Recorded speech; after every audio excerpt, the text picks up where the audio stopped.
नमस्ते। कभी सोचा है कि हमारे आसपास जो कुछ भी है, मतलब हवा, पानी, खाना, ये सब आखिर है क्या? ये सब पदार्थ हैं। पर वैज्ञानिक इसे कैसे देखते हैं? कैसे इसे अलग-अलग हिस्सों में बांटते हैं?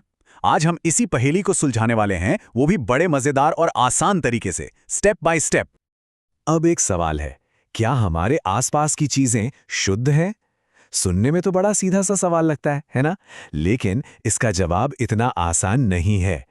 अरे बाजार में दूध के पैकेट पर शुद्ध लिखा होता है, घी के डिब्बे पर भी, पर क्या वो विज्ञान की नजर में भी शुद्ध हैं? यही तो सारा खेल है। चलिए समझते हैं कि इस शुद्ध का असली मतलब क्या है। तो देखिए, वैज्ञानिक किसी भी चीज को, किसी भी पदार्थ को सबसे पहले दो बड़े-बड़े ग्रुप्स में बांटते हैं। एक है शुद्ध पदार्थ और दूसरा है मिश्रण। बस, दुनिया की हर चीज या तो शुद्ध पदार्थ होगी या फिर मिश्रण। हमारी कहानी की शुरुआत यहीं से होती है। तो सबसे पहले बात करते हैं मिश्रण की। मिश्रण मतलब बस दो या उससे ज्यादा चीजों को आपस में मिला देना। बस मिला देना, कोई केमिकल रिएक्शन नहीं। जैसे पानी में नमक घोल दिया या चीनी मिला दी। इसमें होता क्या है कि नमक नमक ही रहता है और पानी पानी। उनकी अपनी पहचान खत्म नहीं होती, कुछ नया नहीं बनता। अच्छा, मिश्रण का एकदम उल्टा होता है शुद्ध पदार्थ। जैसा नाम से ही पता चल रहा है, ये पूरी तरह से एक ही तरह की चीज से बना होता है। एक ही तरह के कण, बस। जैसे कि सोडियम क्लोराइड, जो हम खाने में नमक इस्तेमाल करते हैं ना, वो। उसके हर कण में सिर्फ सोडियम क्लोराइड ही मिलेगा और कुछ भी नहीं, एकदम एक जैसा। चलिए, अब मिश्रण की दुनिया में थोड़ा और अंदर चलते हैं, क्योंकि मजेदार बात यह है कि सारे मिश्रण एक जैसे नहीं होते। इनमें भी अलग-अलग टाइप होते हैं। पता है मिश्रण के टाइप को पहचानने का सबसे आसान तरीका क्या है? बस उसे ध्यान से देखिए।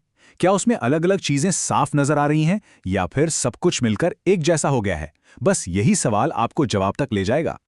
तो यही जो अंतर है ना, एक में सब घुल मिल जाता है और दूसरे में अलग अलग दिखता है, यही इन्हें दिलचस्प बनाता है। चलिए अब जरा और करीब से देखते हैं कि इनमें और क्या क्या फर्क है। ठीक है, तो पहला है समांगी मिश्रण, यानी होमोजीनियस। इसमें बनावट हर जगह से ऊपर से नीचे तक बिल्कुल एक जैसी होती है। जैसे पानी में नमक घोलने के बाद वो पूरी तरह गायब हो जाता है। आप नमक के दाने नहीं देख सकते हैं ना? और दूसरा है विषमांगी मिश्रण, मतलब हेट्रोजीनियस।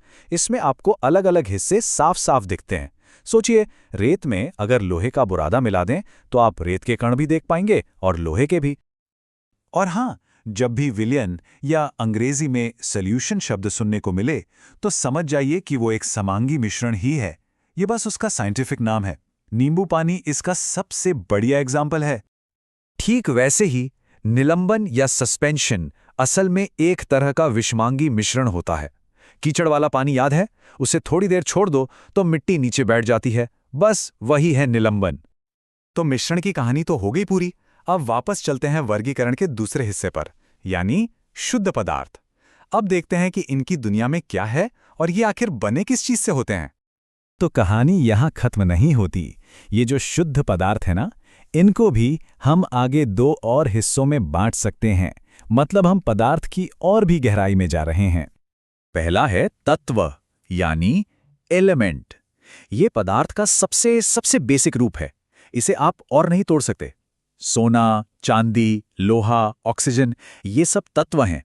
सोने का एक टुकड़ा लीजिए, उसे कितना भी तोड़िए, वो सोना ही रहेगा, कुछ और नहीं बनेगा। कह सकते हैं कि ये कुदरत के बिल्डिंग ब्लॉक्स हैं। और जब यही बिल्डिंग ब्लॉक्स मतलब तत्व एक फिक्स्ड रेशियो में केमिकली जुड़ जाते हैं, तो बनता है यौगिक, यानी कंपाउंड। पानी H2O इसका सबसे अच्छा उदाहरण है। इसमें हमेशा हाइड्रोजन के दो और ऑक्सीजन का एक एटम ही जुड़ेगा। यही वो जादू है जिससे दुनिया में दवाइयों से लेकर नई नई चीजें बनती हैं। तो अब तक हमने सारी थ्योरी समझ ली। अब बारी है इसे असली दुनिया में इस्तेमाल करने की। यहाँ एक बहुत ही सिंपल सा स्टेप बाय स्टेप तरीका है जिससे किसी भी चीज को क्लासिफाई किया जा सकता है। देखिए, ये है वो जादुई तरीका। बस 3 सवाल पूछने हैं। पहला, क्या वो चीज हर तरफ से एक जैसी दिखती है?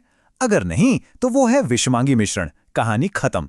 अगर हाँ, तो दूसरा सवाल, क्या उसे बिना किसी केमिकल रिएक्शन के, जैसे उबालकर अलग कर सकते हैं?